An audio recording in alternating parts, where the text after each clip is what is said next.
What is vibing?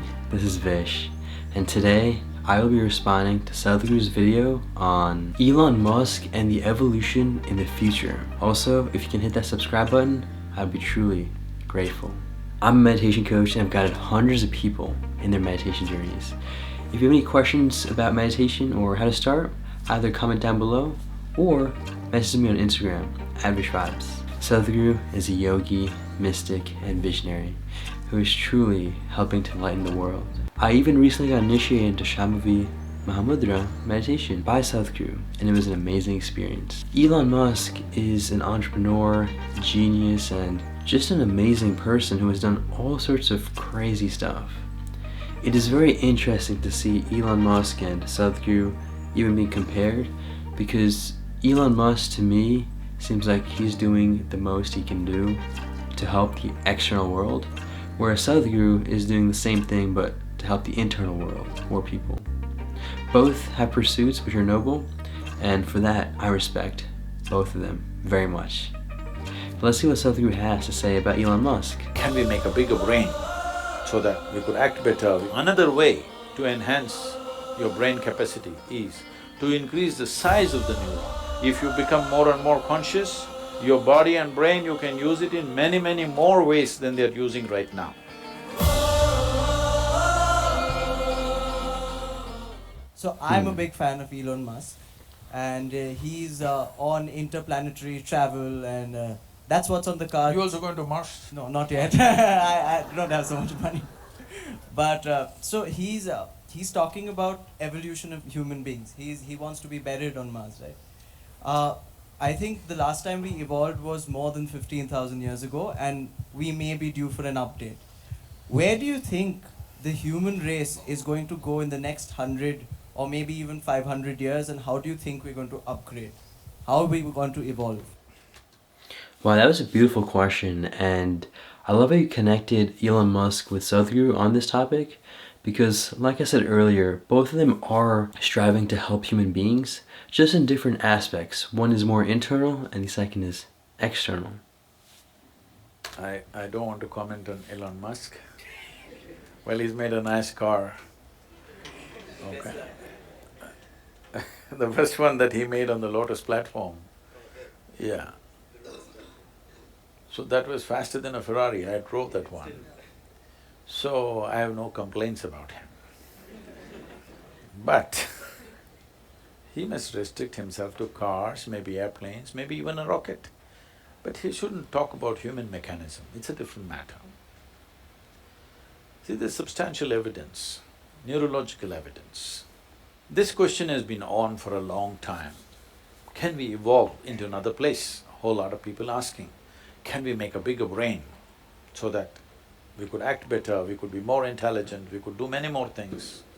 So neurologically, certain neurological scientists have explained this. See, if you want to increase the capacity of this brain, one thing is you must pack more neurons.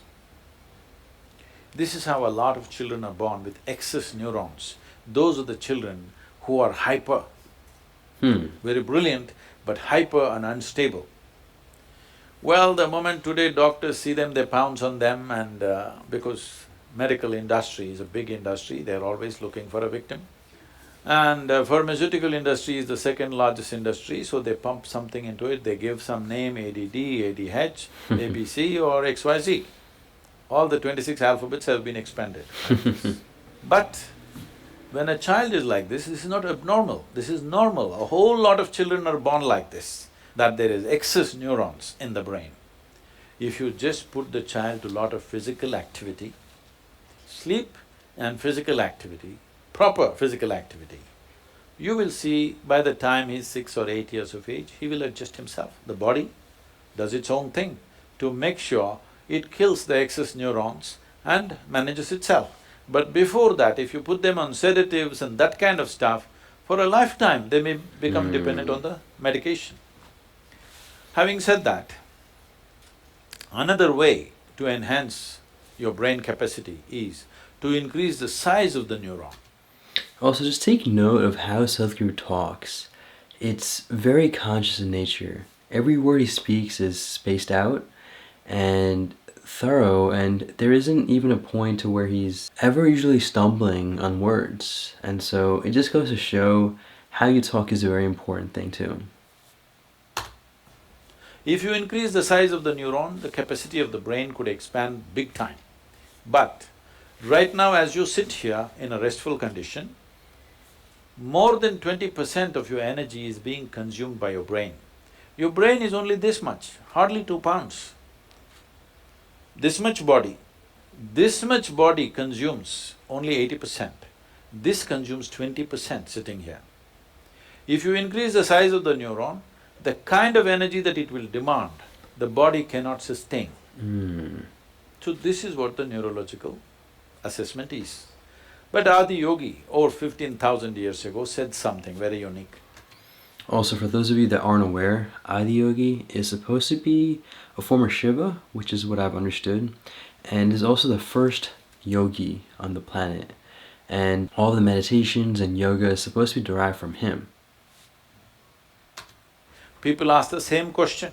So Adi Yogi said, see, you can learn to use your existing capacities in a much higher way than the way you're using it right now.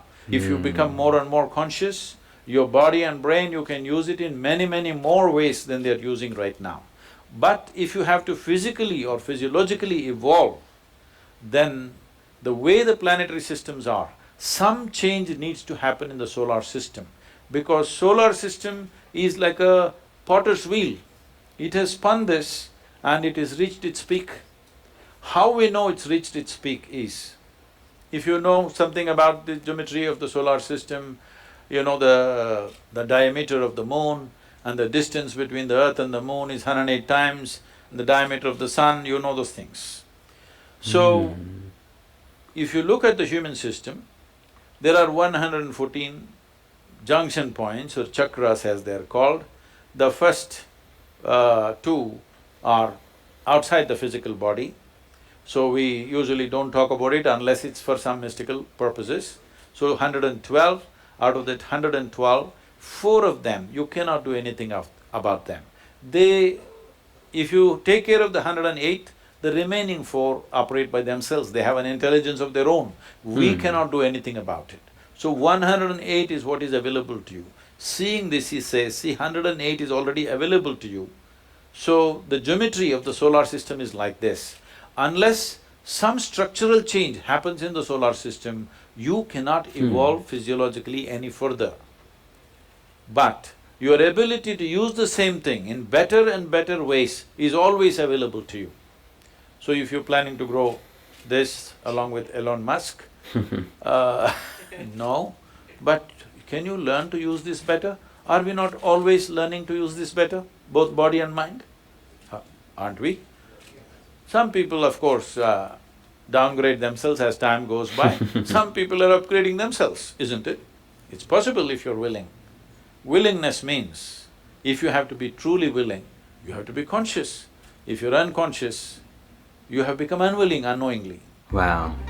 That was a very insightful video, and I would have never expected Sadhguru to be asked by Elon Musk. Both of these people are actually heroes of me, and I truly do respect and adore the amazing endeavors that they both have. It is very interesting because one, which is Sadhguru's path, is more internally driven, whereas Elon Musk is more externally driven. And just like always, it doesn't seem like Sadhguru directly answered the question, because at the end of the day, spirituality is all about striving towards consciousness, or maybe another way of looking at that is unlocking the consciousness that is within each of us. And this consciousness is a dimension that is above the body, above the mind. It can only be experienced, and there can be pointers in the language that we talk with the mind construct to give direction as to how to experience it and where to experience it. However, to actually describe the experience is not possible with the current conventional mind talk. With that being said, it is very neat to see how he connected consciousness and what Adi Yogi said about how we should strive for that, and what people are doing now with trying to expand the brain and all those other very neat neuroscience things. I do have to say, a lot of the science that Sadhguru talks about, I personally don't know if it's true or not true. However, I do have to commend and appreciate the fact that he does talk about science. He's not just talking about spirituality, and he is able to speak the language of the common man. The common man today does tend to be more logically driven, as well as science and facts driven. So for him to even support it in that means is very respectable. Now, is it all true?